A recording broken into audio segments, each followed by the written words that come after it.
Welcome back to another technical deep dive here in the debug zone. Today, we're tackling a big question and breaking it down with insights from other users. Hopefully this clears up some misconceptions and helps you get the answer you need. So buckle up, stay a little curious, and let's jump right in.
And that's a wrap.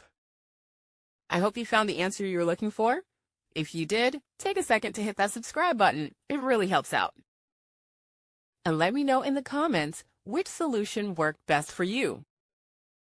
See you next time in the debug zone.